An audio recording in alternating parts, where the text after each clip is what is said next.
ঘোষণা করলে ভালো হতো, মানুষ বুঝতে পারতো।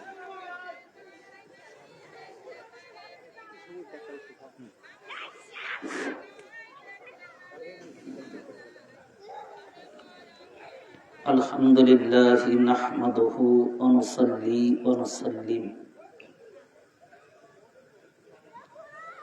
আলা রাসূলিহিল ওয়া নাবিয়িল আমিনিল কারীমির রাউফুর রহিম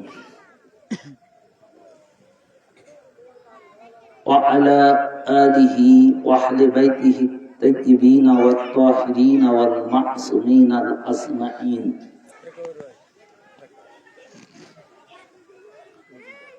خصوصا على سيدنا غوث الأعظم على جده نبينا عليه الصلاة والسلام.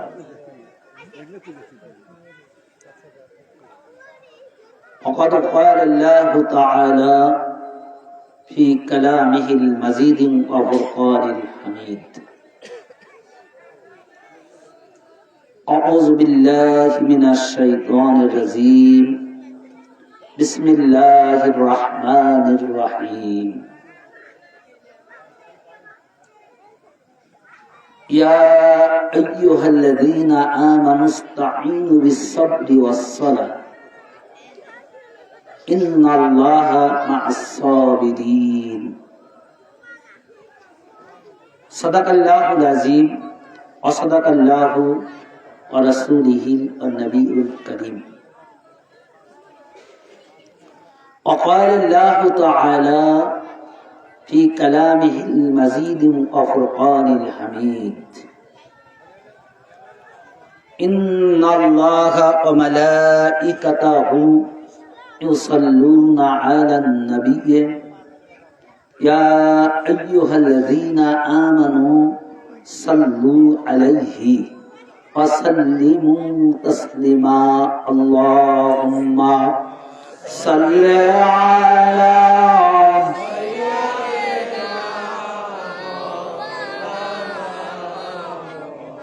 وعلى آل سيدنا شفيعنا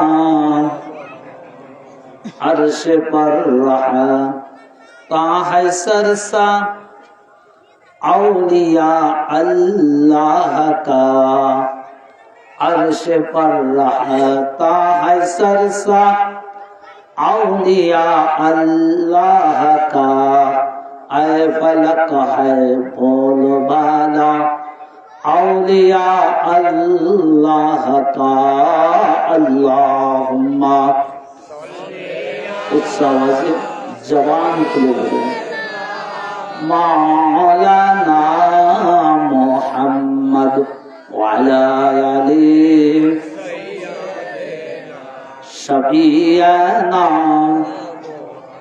برد کا غوث پاک کا صلی علی محمدین. برد تھا غوث پاک کا صلی علی محمدین. صلی علی نبینا صلی علی محمدین. اللہم صلی علی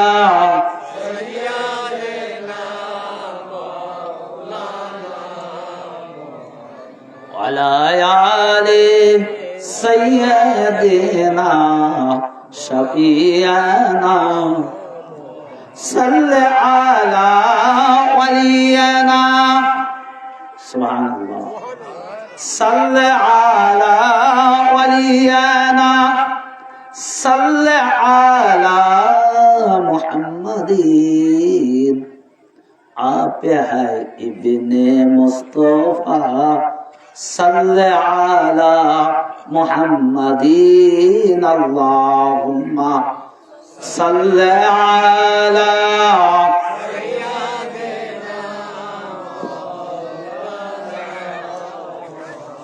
وعلى آل سيدنا شفيعنا. الله الله الله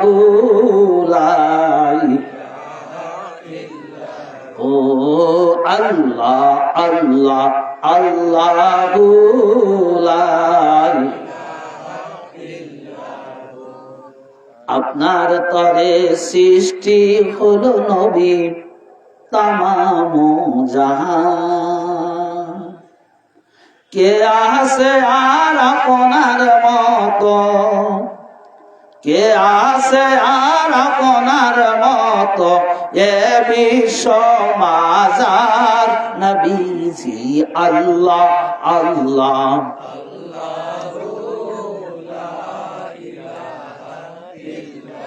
ও আল্লাহ আল্লাহ আল্লাহ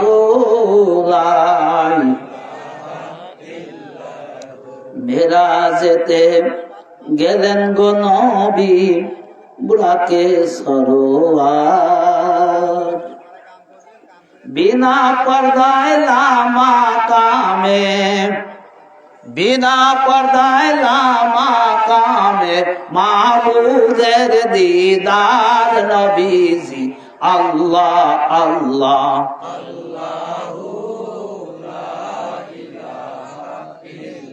লা ইলাহা ইল্লাল্লাহু মুহাম্মাদুর রাসূলুল্লাহ সাল্লাল্লাহু আলাইহি ওয়া আলিহি ওয়াসাল্লাম। মুআজ্জাজ সামিনী কিরাম, মহান আল্লাহ রাব্বুল আলামিনের দরবারে শুকরিয়া। আজকে বাদ ঈশা হতে নবী এবং নবীর বংশধর আহলে বায়তের শানে, আওলাদে রাসূলের শানে ওয়াজ মাহফিল অনুষ্ঠিত হচ্ছে। এমন একটি গুরুত্বপূর্ণ মাহফিলে আমরা যারা দূর দূরান্ত থেকে উপস্থিত হতে পেরেছি, এজন্য আমরা সবাই আল্লাহর দরবারে শুকরিয়া জ্ঞাপন করে বলি আলহামদুলিল্লাহ। আপনারা খুশি না বেজারি মাহফিলে আসাতে? এটাও আপনাদের তকদিরে হয়েছে। আজকের মাহফিলটা ছিল ইনায়েত নগর গোপালপুরে, ঠিক না? হঠাৎ করে এই যে আপনারা এই এত তাড়াতাড়ি এরকম অবস্থা করছেন, এটাও শুকরিয়া। তো এটা আপনাদের আমাদের জন্য খুবই ভাগ্যবান, সৌভাগ্য নসিব হয়েছে জন্য আমরা এখানে আজকের এই মাহফিলের এত তাড়াতাড়ি আয়োজন করে ফেললাম। এবং সেই রাসূল পাক সাল্লাল্লাহু আলাইহি ওয়াসাল্লাম এবং তানার পবিত্র আহলে বায়াত আলাউলাদ তানাদের উপর দুরুদ সালাম সিজদা কদম বুসি তাদের কদমে, যেন আমাদের মালিক মাওলা আমাদের সমস্ত কিছু কবুল আর মঞ্জুর করে নেন, বলুন আমিন। আজকে এখানে আমরা যে মাজলিস বাত শুরু করলাম, মাগরিবের নামাজ এখানে হয়েছে না ভাই? হয়েছে তো নাকি? আচ্ছা, মাগরিবের নামাজের পরে কোনো গান বাজনা মদ গাঁজা ইত্যাদি আসর হয়েছে কি? হয়েছে? তাহলে মাগরিবের নামাজের পরে কি হয়েছে? জিকির হয়েছে। হর মতনেকের আলেম যারা মুসলমান ফজরের নামাজ পর এবং মাগরিবের ফরজ বা ফজরের ফরজ পরে সূরা হাসর পড়ে কিনা? পড়ে কিনা? দরুদ পড়ে কিনা? ফাতিহা শরীফ পড়ে কিনা? আমাদের আপন আত্মীয় স্বজন পিতা মাতা যারা চলে গেছে তাদের জন্য দোয়া করে কিনা? তাহলে নিশ্চয়ই এটা কি ভালো কাজ? কি বলেন, ভালো কাজ? তাহলে যদি কোনো হারাম কাজ হতো, যদি কোনো হারাম কাজ হতো,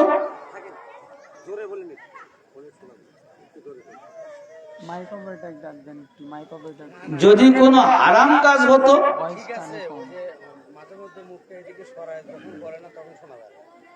তাহলে সেটা বাধা বিপত্তি বা নিষেধ, এটার একটা দিন ইসলামের নৈতিক দিনদারদের জন্য নৈতিক দায়িত্ব কর্তব্য ছিল। ঠিক একজন দিনদার মুসলমানের কোন খারাপ কাজকে দূরীভূত করার জন্য যেমন নৈতিক দায়িত্ব কর্তব্য, অনুরূপ ভাবে আর একটি ভালো কাজকে প্রতিষ্ঠিত করার জন্য সহযোগিতা করা নৈতিক দায়িত্ব কর্তব্য। আমার কথাগুলো বুঝতে পারছেন? খালি খারাপটা সরাবেন, তাহলে খারাপটা সরাতে ওই জায়গায় ভালো একটা কিছু করতে হবে নাকি? যদি ওই জায়গায় ভালো কিছু নাই করা যায়, তাহলে তো আবার কিছুদিন পরে খারাপ হবে, আবার যেটা সেটাই হয়ে যাবে। আর ওখানে খারাপ কাজ সরানোর পরে ওখানে যদি একটা ভালো কিছু প্রতিষ্ঠিত করতে পারে, ওই জায়গায় আশা করা যায় আর কোনোদিন খারাপ কাজ হবে না। কত খারাপ কাজ হচ্ছে না সমাজে? যাত্রা, থিয়েটার, পালাগান, কত কিছু হচ্ছে। মদের আখড়া হচ্ছে না গোপনে? আজকে কিন্তু আমরা সেটার ব্যাপারে কোনো মাথা ব্যথা নেই। তো যাই হোক, আমি ওই প্রসঙ্গে আলোচনায় যাব না।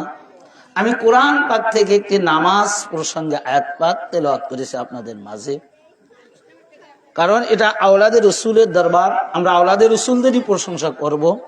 রাসূল এবং আওলাদে রসুল কি, তাদের মর্যাদা কি, মা হুয়া ফায়দাতুর রাসূল আর আওলাদে রসুল, যে রাসূল এবং আওলাদে রসুলের এই ফজিলত এবং মর্যাদা প্রসঙ্গে আমি আলোচনা করব। যদি আমার মালিক মাওলা আমার উপর ইহসান করেন, দয়া করেন, করুণা করেন। আমার মতন হতভাগার কিছু বলার ক্ষমতা নেই, আপনাদেরও শোনার কোনো এখতিয়ার নেই। তো আমি নামাজ প্রসঙ্গে আলোচনা করব। আজকের আমার মূল আলোচ্য বিষয় আফজালকৃত ইবাদত নামাজ, এবং সর্ব উৎকৃষ্ট ইবাদত নামাজ কেন হলো। কারণ আল্লাহর হুকুম যত ইবাদত আছে সবই তো আল্লাহর হুকুম মানেই ফরজ। কি কথা ঠিক না? যাকাত আল্লাহর হুকুম যেহেতু ফরজ, হজ আল্লাহর হুকুম যেহেতু ফরজ, রোজা আল্লাহর হুকুম যেহেতু ফরজ, তো নামাজ, রোজা, হজ, যাকাত কোন ইবাদত, পিতামাতার প্রতি ইহসান করা এটাও ফরজ, ওয়াজিব। এক কথা, কোরআন দ্বারা আল্লাহ তাআলা যেটা রাসূলের পাকের উপর অবতীর্ণ করে হুকুম আহকামের বিধিবিধান করে দিয়েছেন সেটাই ওয়াজিব। এর মধ্যে কোনো সন্দেহ, অকাট্য দলিল, এক কথা যেটা অকাট্য দলিল দ্বারা সাব্যস্ত হয়েছে। তো নামাজও তো কোরআন পাকের থেকে আমরা পেয়েছি ভাই। আল্লাহ কর্তৃক জিবরাইল আলাইহিস সালামের মাধ্যম দিয়ে হুজুরে পাক সাল্লাল্লাহু আলাইহি ওয়াসাল্লামের উপর নামাজের আয়াত নাযিল হয়েছে। যে আয়াতটাই পাঠ করলাম, যে ইয়া আইয়ুহাল্লাযীনা আমানুস তাঈনু বিস-সাবরি ওয়াস-সালাহ ইন্নাল্লাহা মা'আস-সাবিরিন, যে হে ঈমানদার বোনেরা, তোমরা নামাজ আদায় করো ধৈর্যের সাথে, আর আল্লাহ রাব্বুল আলামিন তোমাদের ধৈর্যশীলদের সাথে থাকেন। তো এই নামাজ প্রসঙ্গে আজকে, এই যে সর্ব উৎকৃষ্ট এই নামাজের মধ্যে কি আছে যা অন্যের মধ্যে নেই, অন্য ইবাদতের মধ্যে নেই। তো এই নামাজের মধ্যে কি আছে যে আফজালকৃত সর্ব উৎকৃষ্ট নামাজ হলো? আমরা কি একবার ভেবে দেখেছি ভাই? আমরা তো ওয়াজ করি নামাজের জন্য। যে কোনো বিষয়ে যখন আমরা মানুষকে আহ্বান করব, ডাকবো, তার সুফল ফলাফল আগে তাকে বুঝাইতে হবে, তাহলে কিন্তু সে সহজে ওটার উপর আসবে। কি বলেন, ঠিক কিনা? আপনি নামাজের দাওয়াত দিবেন, দিনের দাওয়াত দিবেন, ইমানের দাওয়াত দিবেন, ইসলামের ছায়াতলে আসার দাওয়াত দিবেন, তো এই ইসলামের সুফল যদি আমি না বুঝাইতে পারি, তাহলে আমি দাওয়াত দিতে পারবো নামাজের সুফল যদি আমি না বুঝাইতে পারি, তাহলে আমি কি নামাজের দাওয়াত দিতে পারবো? কখনো দিতে পারবো না। তা এখন আমরা যদি নামাজ প্রসঙ্গে আলোচনা করি, তাহলে আমরা নামাজের মধ্যে কি আছে, হজের মধ্যে কি নাই, জাকাতের মধ্যে কি নাই, রোজার মধ্যে কি নাই, তাহলে আমরা বুঝতে পারবো। এবং নামাজ যে আফজালকৃত ইবাদত, সর্ব উৎকৃষ্ট ইবাদত হলো, সেটাও আমরা জানতে পারবো। আর যখন আমরা জানবো, বুঝবো, তখন আমরাই তাবলীগ করবো। কি বলেন, ঠিক কিনা? তখন আমরাই তাবলীগ করবো। ভাই আসেন নামাজে পড়ি। আর বোঝানো লাগবে না।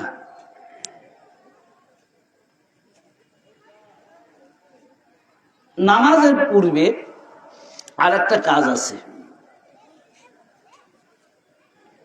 সেই আজান, আহ্বান, নামাজের জন্য ডাকা।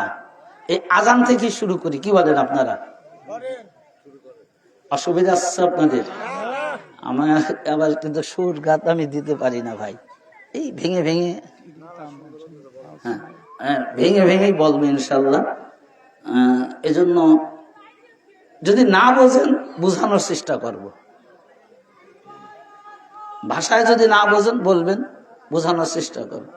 সহজ সরল যতটুকু আমার সাধ্য আমি চেষ্টা করব সহজ ভাষায় বোঝানোর জন্য। তো এখন দেখেন, নামাজের পূর্বে আহ্বান অর্থাৎ আজান দেওয়া হয়। তা আল্লাহর সর্ব উৎকৃষ্ট ইবাদতের জন্য আহ্বান করা হচ্ছে কিছু বাক্য দ্বারা। কিছু বাক্য দ্বারা প্রথমে আল্লাহর এই ইবাদতের জন্য ডাকার জন্য আল্লাহর মহত্ব আমরা প্রকাশ করি। কি? আল্লাহু আকবার, আল্লাহু আকবার। যে আমরা যেহেতু আল্লাহর ইবাদত করতেছি, করার জন্য আহ্বান করতেছি, সেই আল্লাহর মহত্ব আগে প্রকাশ করলাম। তারপরে কি? আশহাদু আল্লা ইলাহা ইল্লাল্লাহ।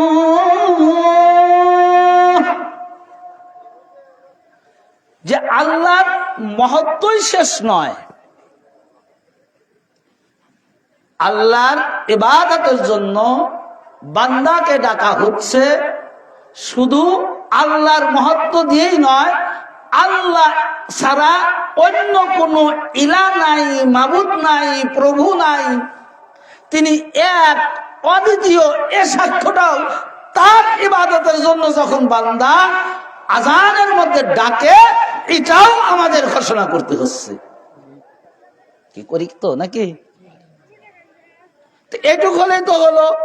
এখন তারপর হাইয়া আলাস সালাহ বলতাম যে মহান আল্লাহ একাত্মবাদ, তার উপরে কেউ নেই, সেই আল্লাহর হুকুম, আল্লাহ এক, অদ্বিতীয়, সেই আল্লাহর হুকুম কি? হাইয়া আলাস সালাহ, তোমরা নামাজের জন্য আসো। কথা বলা যেত না, কিন্তু বলি নাই। মাঝে আর একটা বাক্য রয়ে গেছে। মাঝে আর একটা বাক্য কি রয়ে গেল।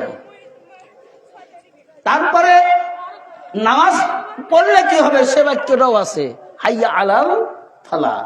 যে তোমরা এমনি এমনি নামাজ পড়বে না, তোমরা নামাজ পড়তে আসলে, নামাজ পড়তে যখন আসবে, তখন তোমরা সফলতা অর্জন করবে, অর্থাৎ সাফল্যের জন্য। হাইয়া আলাল ফালাহ। তাহলে কিন্তু নামাজের উপকারিতাও শেষ হয়ে গেল, আল্লাহর মহত্ব শেষ হয়ে গেল, আল্লাহর উপর শাহাদাত দিলেন, সাক্ষ্য দিলেন এক আল্লাহ, এই আজানের মধ্যেই হয়ে গেল। কিন্তু এটাকে আজান পূর্ণাঙ্গ হলো। তো 3 নম্বরে যে বাক্যটা বাদ গেল, সেটা কি ছিল?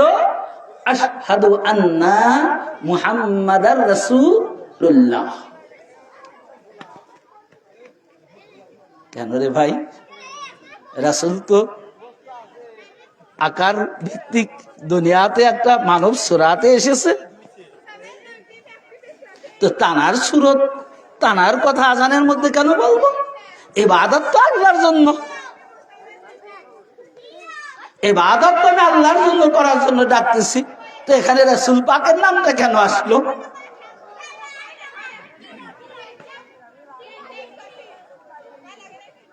আমার ভাইরা,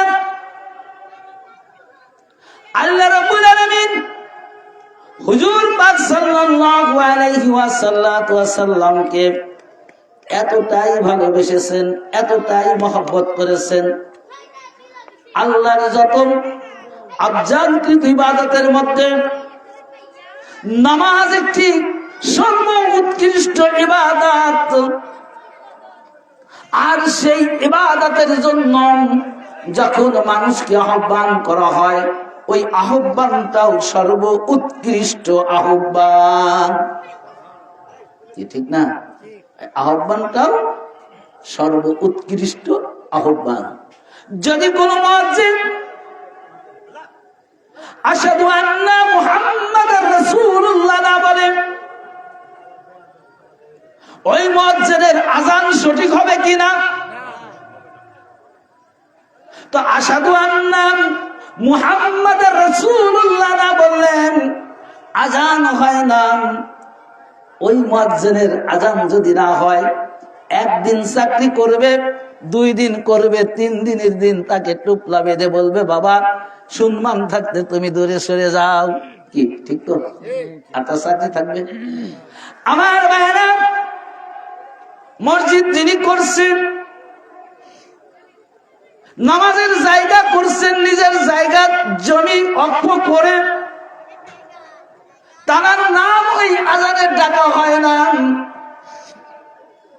তার নাম নেওয়া হয় না। মুয়াজ্জিন যদি ইচ্ছাকৃত ভাবে আশহাদু আন্না মুহাম্মাদার রাসূলুল্লাহ পরিবর্তে ওই মসজিদের জায়গার দাতার নাম বলে, সভাপতির নাম বলে, তার পীরের নাম বলে, কোন সাহাবীর নাম বলে, কোন ওলির নাম বলে, আপনারা বলেন তো ওই মুয়াজ্জিনের চাকরি থাকবে কিনা? থাকবে না।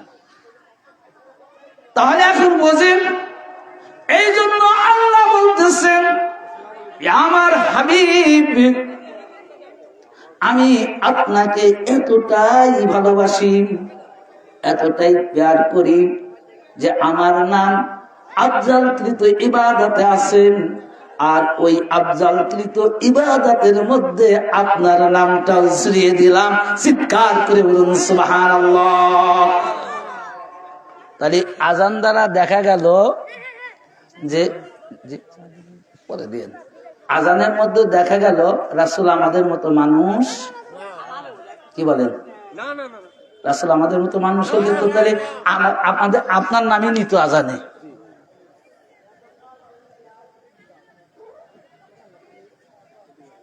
তাহলে আল্লাহর নামের সাথে হুজুর পাকের নাম রয়েছে।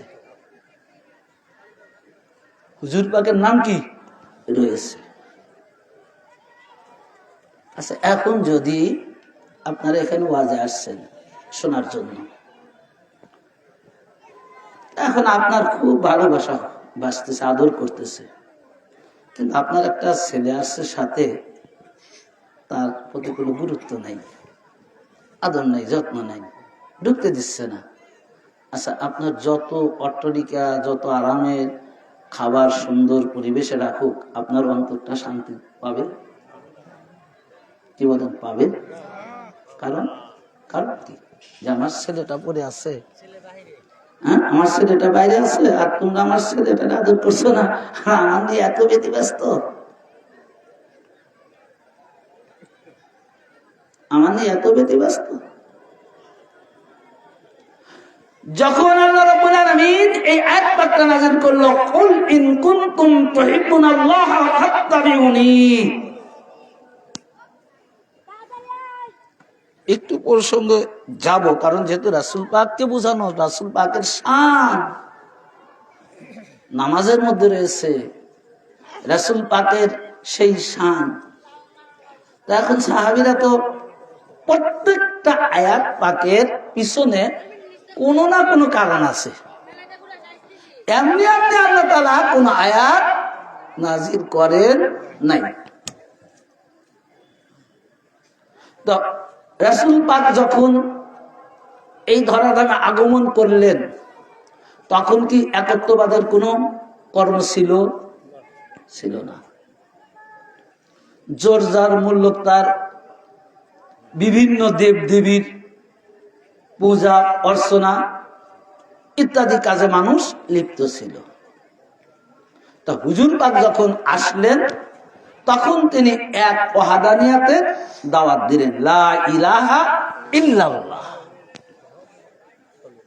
এটা হুজুর পাক শোনালেন যে তোমরা যে বিভিন্ন দেব দেবীর পূজা অর্চনা করছো আসলে এটা ঠিক না, তোমরা এক আল্লাহর ইবাদত করবে। তোমরা আমাদের সৃষ্টিকর্তা কে? আল্লাহ। আমাদের রিজিকদাতা কে? আল্লাহ।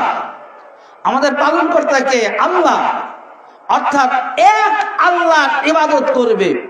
সুতরাং তোমরা যে আজকে এই যে 360 মূর্তির ইবাদত করছো, বন্দেগী করছো, এটা সম্পূর্ণ ভ্রান্ত ভুল শিরক, এটা করা যাবে না। তখন রাসূল পাকের এই সুন্দর আচার আচরণ, সাবলীল ভাষার উপর মুগ্ধ হয়ে এবং তিনি সাথে কিছু মুজিজা দেখালেন এবং সেই মুজিজার উপর ভিত্তি করে আস্তে আস্তে মানুষ ইসলামের অর্থাৎ গ্রহণ করতে লাগলো, এক আল্লাহকে জানতে লাগলো, বুঝতে লাগলো, শিখতে লাগলো, স্মরণ করতে লাগলো। তো একদিন সাহাবীরা হুজুর পাককে বলতেছেন, ইয়া রাসূলুল্লাহ, ইয়া হাবিবাল্লাহ, হুজুর আমরা তো এক আল্লাহকে চিনতাম না, আমরা ছিলাম মূর্তি পূজারক, বিভিন্ন দেব দেবীর অনুসারী, কিন্তু আপনার ছায়াতলে এসে আমরা এক আল্লাহকে চিনছি, এক আল্লাহকে জানছি, এক আল্লাহকে বুঝেছি। তো এক আল্লাহকে যখন জানতে পারলাম, এক আল্লাহকে যখন বুঝতে পারলাম, এক আল্লাহকে যখন চিনতে পারলাম, এখন আপনি বলুন ওই আল্লাহকে আমরা কিভাবে ভালোবাসলে ওই আল্লাহর নৈকট্য লাভ করতে পারবো, যে কেমন ইবাদত করব, কেমন ভাবে ভালোবাসতে হবে ওই আল্লাহকে। হুজুর পাক প্রশ্ন শুনতেন, শোনার সাথে সাথে চুপ থাকতেন, সঙ্গে সঙ্গে উত্তর দিতেন না। আমাদের মতো তো এরকম মোল্লা না যে মৌলানা সাহেব এটা কি, এটা এটা হয়ে গেল, যা কিতাব দেখা নেই, কিছু নেই, বলে দিলাম বাস, এরকম বলতেন না। আমার ভাইরা, যখন হুজুর পাককে কোনো প্রশ্ন করা হতো, সাহাবীরা কোনো বিষয়ে জানার জন্য হুজুর পাককে জিজ্ঞাসা করতেন, হুজুর পাক তাড়াহুড়া করে কোনো উত্তর দিতেন না, তিনি অপেক্ষায় থাকতেন আল্লাহর পক্ষ থেকে এর কোনো ফায়সালা আসে কিনা। যখন আল্লাহর তরফ থেকে ফায়সালা এসে যেত তখন রাসূল পাক উত্তর দিয়ে দিতেন। ঠিক যখন সাহাবী কিরাম, সাহাবায়ে আজমাইন তারা রাসূল পাককে প্রশ্ন করলেন, ইয়া রাসূলুল্লাহ, ইয়া হাবিবাল্লাহ, হুজুর আল্লাহকে চিনতাম না, জানতাম না, বুঝতাম না, এক আল্লাহর কোনদিন ইবাদত করতে পারি নাই, আজকে আপনার মাধ্যমে আমরা এক আল্লাহকে চিনতে পারছি, এক আল্লাহকে বুঝতে পারছি, ওয়াহদানিয়াত হিসেবে আমরা জানতে পারলাম, কালিমা তাইয়্যিবা পড়ে মুসলমান হলাম। ইয়া রাসূলুল্লাহ, ইয়া হাবিবাল্লাহ, হুজুর আপনি একটু বলে দিবেন কি ওই আল্লাহকে আমরা কেমন ভাবে ভালোবাসবো, কোন কাজ করলে, কোন কর্ম দ্বারা আমার আল্লাহ আমার উপর খুশি থাকবে, আমার উপর রাজি থাকবে, আমি ওই আল্লাহকে রাজি করে, আমরা ওই আল্লাহকে খুশি করে এই দুনিয়ার জিন্দেগি থেকে শেষ বিদায় নিতে চাই। ইয়া রাসূলুল্লাহ, ইয়া হাবিবাল্লাহ, হুজুর আপনি একটু দয়া করে বলে দিবেন কি ওই আল্লাহকে আমরা কেমন কাজ করলে ওই আল্লাহ আমাদের উপর রাজি থাকবে, খুশি থাকবে, মহব্বত হয়ে যাবে। কারণ সাহাবীদের কোনো কাজ ছিল না রাসূল আর আল্লাহকে খুশি করা, এটাই ছিল তাদের কাজ। অতঃপর আল্লাহ তাআলা এই আয়াত বাক্যানা নাযিল করলেন, কুল এ রাসূল আপনি বলে দিন। তারা চাইল কার ভালোবাসা করার জন্য? আল্লাহ। সাহাবীরা কার ভালোবাসতে চাইল? আল্লাহ। আমার আল্লাহ রাব্বুল আলামিন তিনি বলে দিলেন, কুল রাসূল আপনি বলে দিন, ইন কুনতুম তুহিব্বুনাল্লাহ, যদি কোনো ব্যক্তি আল্লাহকে ভালোবাসতে চায়। কাকে? আল্লাহকে যদি ভালোবাসতে চায়, ফাত্তাবিউনি, সে যেন, অর্থাৎ এখানে আল্লাহ তিনি হুকুমদাতা হলেন না, তিনি ইজাফত করলেন না যে রাসূল পাককে দেখা দেন, আপনাকে দেখা দেন, তা দেখালেন না। রাসূল পাককে নিজের অর্থাৎ বক্তা তৈরি করে মুতাকাল্লিমের সিগা ব্যবহার করলেন, যে কি ফাত্তাবিউনি, তোমরা আমাকে আনুগত্যের মতো আনুগত্য করো। যদি তোমরা আমাকে আনুগত্য করতে পারো, ইয়াগফির যুনুবাকুম, আল্লাহ তাআলা তোমাদের গুনাহ ক্ষমা করবে, ওয়া ইয়াগফির লাকুম, তোমাদেরকে maaf করে দিবে। এবং এটাই হলো তোমাদের আজরান, যে আমাকে যতক্ষণ পর্যন্ত হৃদয়ের মধ্যে সবচাইতে বেশি ভালো না বাসতে পারবে, মহব্বত না করতে পারবে, ততক্ষণ পর্যন্ত আল্লাহর মহব্বত হবে না, আর আল্লাহ তোমাদের কোনো গুনাহ maaf করবে না। ভাই ঠিক কিনা? এ আল্লাহর বাণী, এ আল্লাহর বাণী, যে ফাত্তাবিউনি, তোমরা আমাকে আনুগত্য করো। তা আমাকে আনুগত্য করলে কি হবে? আল্লাহ ওয়ায়াগফিরু যুনুবাকুম, তোমাদের গুনাহ মাফ করে দিবে আল্লাহ। ওয়ায়াগফির লাকুম, তোমাদের মাফ করে দিবে, ক্ষমা করে দিবে। যত অন্যায় করছো, গুনাহ করেছো, সমস্ত গুনাহগুলো কি করবে? আল্লাহ মাফ করে দিবে। তাকে হুজুর পাককে আনুগত্য করলে, হুজুর পাককে আনুগত্য করলে। তো এই যে বললাম, এখন হুজুর পাককে আনুগত্য করবেন, তখন হুজুর পাকেরও তো ইচ্ছা আছে, রাসূল পাকেরও তো ইচ্ছা আছে। যে প্রথম যে কথাটা বললাম, যে আপনার নিয়ে খুব আদর আপ্যায়ন করতেছি,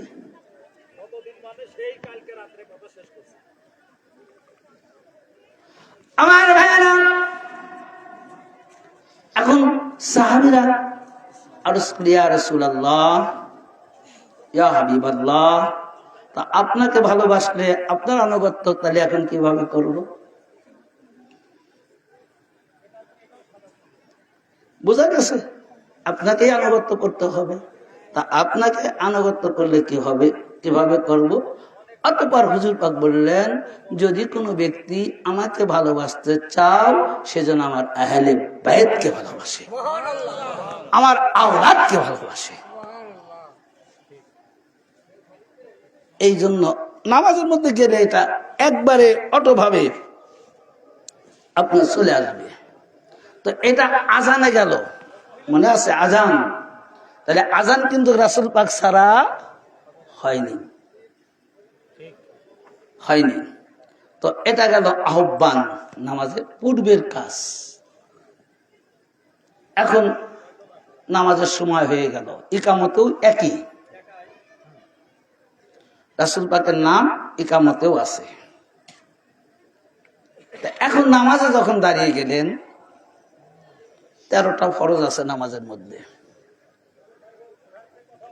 তো 13টা ফরজ যতক্ষণ পর্যন্ত আদায় না হবে, নামাজ হবে না। তো নামাজে দাঁড়িয়ে গেলেন কিবলামুখী হয়ে, আল্লাহর প্রশংসা দিয়ে নামাজ শুরু করলেন। সুবহানাকা আল্লাহুম্মা ওয়া বিহামদিকা ওয়া তাবারাকা ইসমুকা ওয়া তাআলা জাদ্দুকা। সুন্দর, দেখছেন, জেনে গেছে সানা। তো যেহেতু আল্লাহর ইবাদত, তাহলে আল্লাহর গুণগানিত হবে। আল্লাহর বাণী পড়লেন সূরা ফাতিহা। আবার ফাতিহার মধ্যে কি পড়ছেন দেখছেন, চিন্তা করছেন? আসলে এক একটা দেখেন চ্যাপ্টারটা কি। এই যে সূরা ফাতিহাটা উম্মুল কুরআন বলা হয়। প্রত্যেকটা রাকাতে সূরা ফাতিহা পড়া কি ওয়াজিব। কোন মুফতি, মুহাদ্দিস, মুফাসসির অস্বীকার করতে পারবে যে ফাতিহা, সূরা ফাতিহা ছাড়া আমি নামাজ পড়লে নামাজ হবে?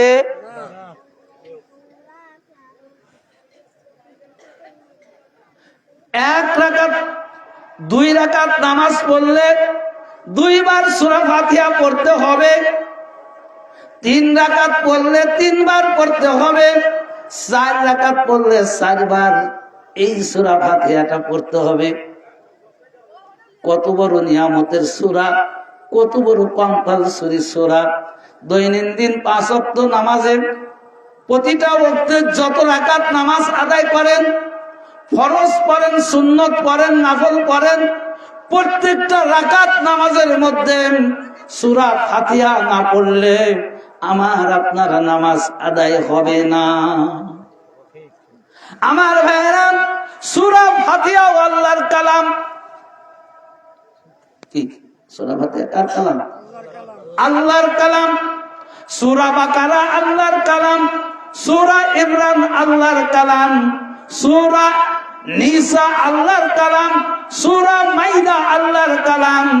সূরা ফাতিহা থেকে নাস পর্যন্ত যতগুলো সূরা আছে প্রত্যেকটা সূরাই আল্লাহর বাণী, আল্লাহর কালাম। কোন আয়াত কম্পালসরি হলো না, কোন সূরা কম্পালসরি হয়নি নামাজের মধ্যে, একমাত্র সূরা ফাতিহা ছাড়া। তো এই সূরা ফাতিহার মধ্যে কি আছে? যে সূরা ফাতিহাটা প্রত্যেকটা রাকাতের মধ্যে কম্পালসরি। আসলে আমরা জানি না ভাই, এটাই আফসোস। এই জন্য অর্থ পড়বেন। যদি অর্থগুলো পড়েন, বিশেষ করে ছোট ছোট সূরা,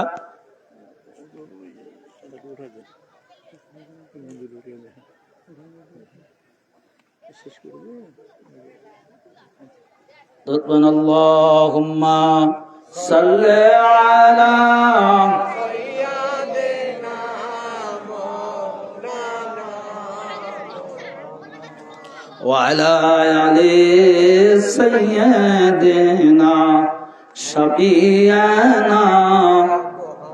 আমরা যে গুনাহগার উম্মত নবী গো, নবী আপনার চিনলাম না, সেই কারণে রোজ হাসরে নবী আমাদের ভুলবেন না। আল্লাহুম্মা সাল্লি আলা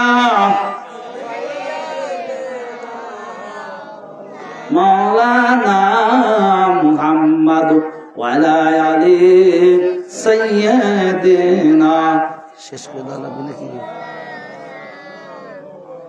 মুআজ্জাজ সামিন কিরাম, শেষ কথা, যেহেতু মনে হয় আর একজন বক্তা চলে আসবেন, তো যে কথাটা আমি আপনাদের শেষ বলে দিই, যে কোন কারণে, কারণ আর অতটুকু না, শেষ বৈঠকে আমরা একটা ইবাদত করি, একটা পড়ি, তার নাম তাশাহুদ। এই তাশাহুদের পরে আর একটা অংশ যেটার নাম দুরুদ শরীফ পড়ি কিনা? পড়ি।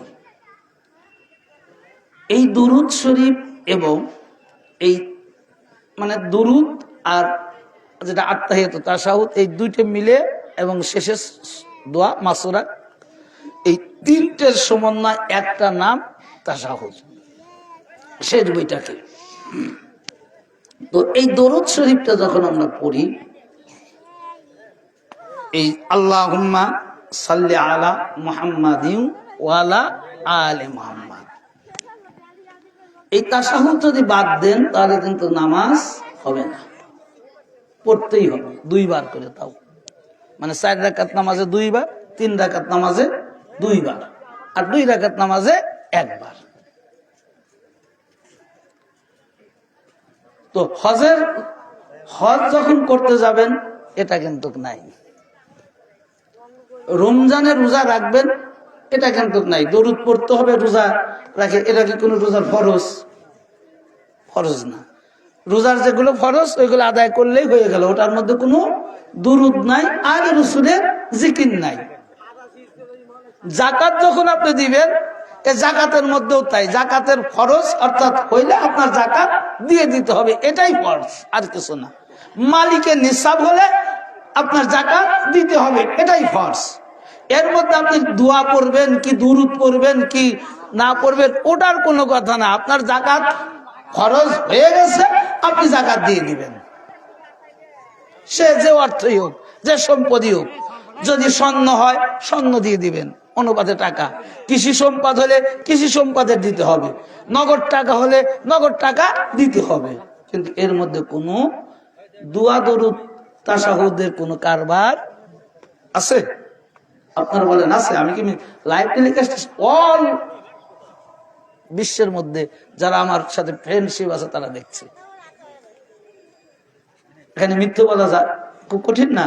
আবার এই ওয়াজ ইউটিউবে চলে যাবে, সেটা আপনার এই খালি আমার ফ্রেন্ডরা দেখবে না, অল যে কেউ খুশি দেখবে ইউটিউবের ওয়াজ। এটা যারা ফেসবুক কন্টিনিউ চালান তারা ভালো বুঝবেন।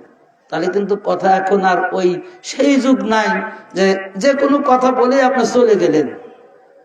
আর আমরা ইস্টাবলিশ করার জন্য, এই জন্য আমি যদি লাইভ না দিতাম সমস্যা আছে? ঠিক, আমি লাইভ দিলাম না, অসুবিধে কি? তাহলে আমি লাইভ কেন দিচ্ছি? আমার প্রচার প্রসারতার জন্য না, যে এটা আমি একটা সত্য দাওয়াত দিচ্ছি, সত্যর পথে মানুষকে আমি আহ্বান করছি, নিরেট সত্য কথা বলার জন্য, যাতে এখানে আপনারা যারা হাজির আছেন তানারা শুনবেন, মাইকে যারা শুনছে তানারা শুনবে, যারা এখানে নেই, মাইক যাদের কাছে যাচ্ছে না, মোবাইল প্রত্যেকের হাতে আছে, মোবাইল অন করলে তারা মোবাইলে শুনতে পারবে, ইউটিউবে সার্চ দিলে ওখান থেকে শুনতে পারবে। এক কথা, এটার নাম তাবলীগের জন্য আমি এতটুকু কাজ করছি, যে সত্যকে বোঝানোর জন্য। তো নামাজের মধ্যে তো শব্দ একটাই, মানে একটাই মূল কারণ, যে পৃথিবীর সমস্ত কিছু ভুলে গিয়ে একাকার চিত্তে এক ওয়াহাদানিয়াতের নিয়তে নামাজ পড়তে হবে। অর্থাৎ নামাজের মধ্যে গায়রুল্লাহকে স্মরণ করা যাবে না। যদি কোনো ব্যক্তি ইচ্ছাকৃত ভাবে গায়রুল্লাহকে স্মরণ করে, মানে আল্লাহ ছাড়া অন্য কিছু স্মরণ করে ইচ্ছাকৃত ভাবে, তাহলে সে নিজে কি মুশরিক হয়ে যাবে। নামাজ তো হবেই না, সে কি মুশরিক হয়ে যাবে। আর অনিচ্ছাকৃত ভাবে নিলে অত দূর যাবে না, কারণ আমরা গুনাহগার মানুষ, এটা আল্লাহ আমাদের জন্য ইহসান করেছে। কারণ আমরা দুনিয়াদারি নিয়ে থাকি ভাই, ঠিক না?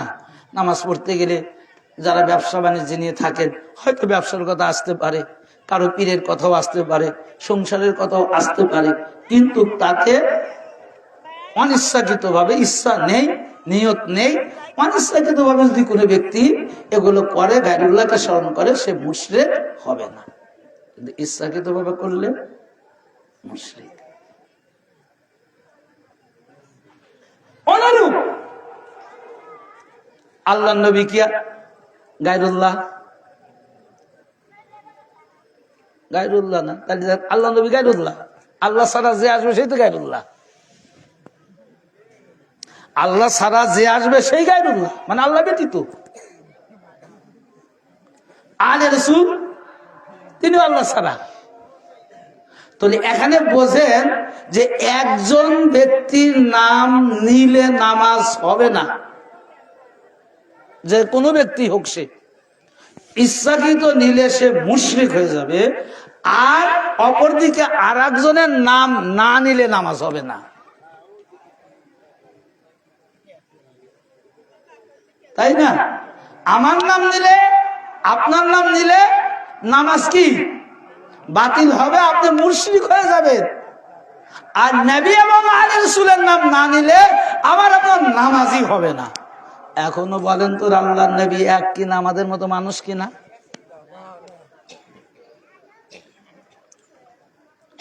আমার মেয়েরা,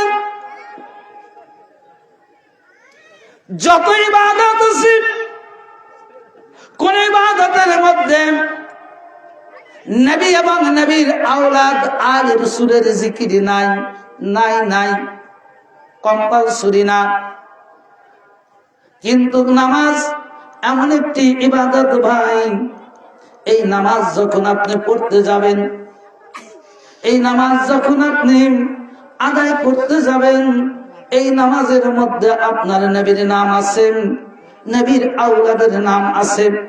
আর এই নবী এবং নবীর আওলাদের নাম থাকার কারণে আমার আল্লাহ ডাক দিয়ে বলি, ইয়া রাসূলুল্লাহ, যাকাত আমার জন্য দেয়, হজ আমার জন্য করছে, রোজা আমার জন্য রাখেন, কিন্তু ওই হজ, ওই যাকাত, ওই রোজা আমি আফজালকৃত করি নাই, একমাত্র নামাজ করেছি।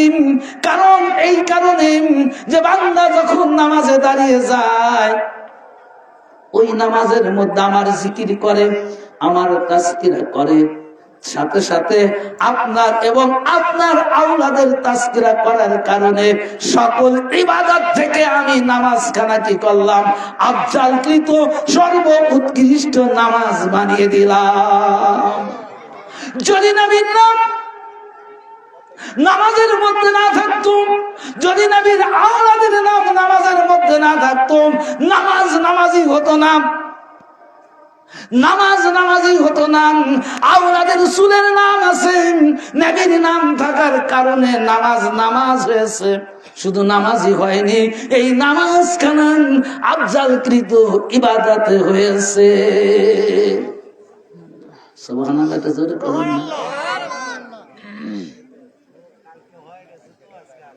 আর একটা জিনিস, মারাত্মক একটা জিনিস নামাজের মধ্যে আছে।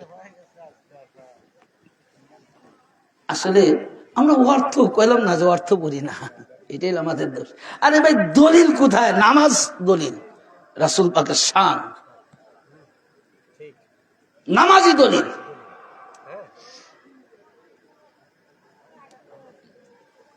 আসসালামু আলাইকা আইয়ুহান নাবিয়্যু, পড়ি কিনা নামাজের মধ্যে?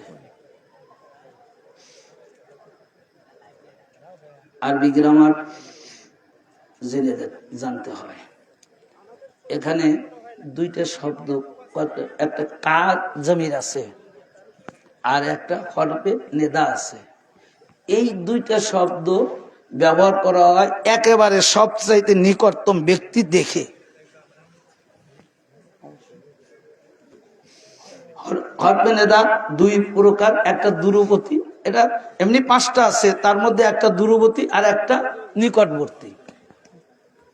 আমার কথাটা বুঝেন, খুব এই কথাটা বলে আমি শেষ করব, খুব গুরুত্বপূর্ণ কথা, যে একটা যদিও পাঁচটা হরফে নেদা, এর মূলত হলো মানে একটা দূরবর্তী আর একটা নিকটবর্তী।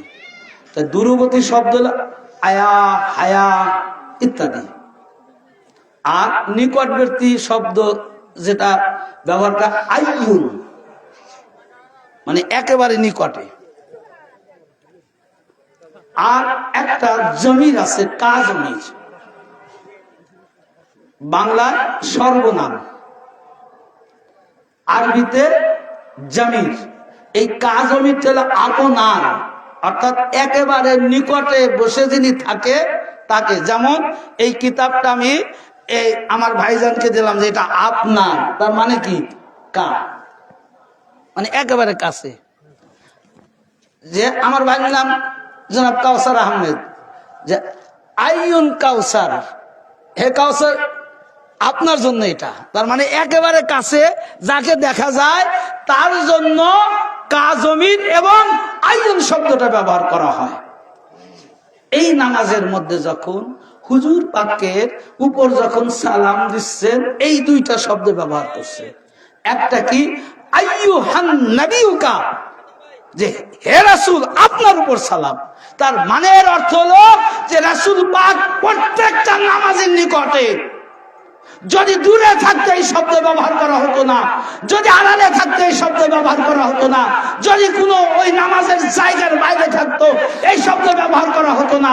প্রত্যেকটা নামাজের নিকটে আল্লাহর নবী সবচাইতে নিকটে থাকে, সবচাইতে কাছে থাকে, এবং প্রকৃত নামাজি যারা আল্লাহর নবীকে দেখে সালাম আদায় করার কারণে এই শব্দ দুটো ব্যবহার করা হয়। আসসালামু আলাইকা আইয়ুহান নাবিয়্যু। ভাই, এটা বাদ দিয়ে নামাজ পড়ো, এটা শিরক হয় না? রাসূল পাককে আপনি কি বলেন? রাসূল পাক আমরা দেখি, রাসূল পাক আমাদের কাছে আছে, তো মিথ্যে কথা কেন বলেন? যদি আকীদায় না থাকে, রাসূল পাকের হাজির নাজির যদি আকীদা না থাকে, তাহলে তার উপর যখন সালাম পেশ করেন তার উপর যখন প্রশংসা করেন ওখানে কেন হাজির নাজিরের শব্দ ব্যবহার করেন? আইয়ুন শব্দটা হাজির ব্যক্তিকে, কার শব্দটা হাজির ব্যক্তিকে, নাজির যাকে দেখা যায় কেন ব্যবহার করেন? তা এইভাবে যদি আকীদা নিয়ে যদি নামাজের জন্য ডাকা যায় তা নামাজি আসবে? কি বলেন? মিথ্যে কথা বলে নামাজে ডাকতে হবে? আপনি পালন করতেছেন কি, আদায় করতেছেন কি, অথচ আপনি নামাজ থেকে ফারেক হয়ে বলতেছেন রাসূল আমাদের মতো মানুষ, রাসূল হাজির নাজির নয়। আরে ভাই, রাসূল শুধু নয়, আল্লাহুম্মা সাল্লি আলা মুহাম্মাদিন ওয়া আলা আলি মুহাম্মাদ, আল্লাহর নবী এবং নবীর আওলাদরাও নামাজের মধ্যে হাজির নাজির আছে। এটা না পড়লে আমার আপনার নামাজ হতো না।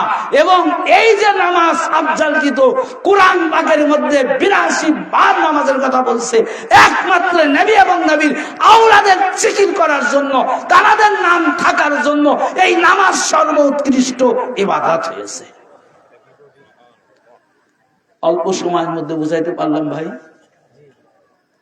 নামাজ সম্পর্কে।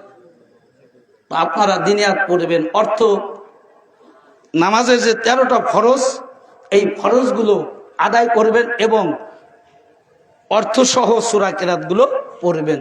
আমি সূরা ফাতিহার মধ্যে যেতেই পারলাম না, যদি আবার কোনোদিন মালিক মাওলা পাক আপনাদের মাঝে আসে আমি নামাজ প্রসঙ্গে আরো বিস্তারিত আলোচনার চেষ্টা করব। মহান আল্লাহ রাব্বুল আলামিন আমাদের আপনাদেরকে সঠিক আকীদা নিয়ে আমরা যেন সঠিক পন্থায় সঠিকভাবে যেন আমরা আল্লাহর সর্ব উৎকৃষ্ট নামাজ যথাযথভাবে আদায় করতে পারি। আল্লাহ তাআলা আমাদের আপনাদের সবাইকে তৌফিক আতা দান করুন। সবাই বলুন আমিন। ওমা তৌফিক ইল্লা বিল্লাহ। আসসালামু আলাইকুম ওয়া রাহমাতুল্লাহি ওয়া বারাকাতুহু।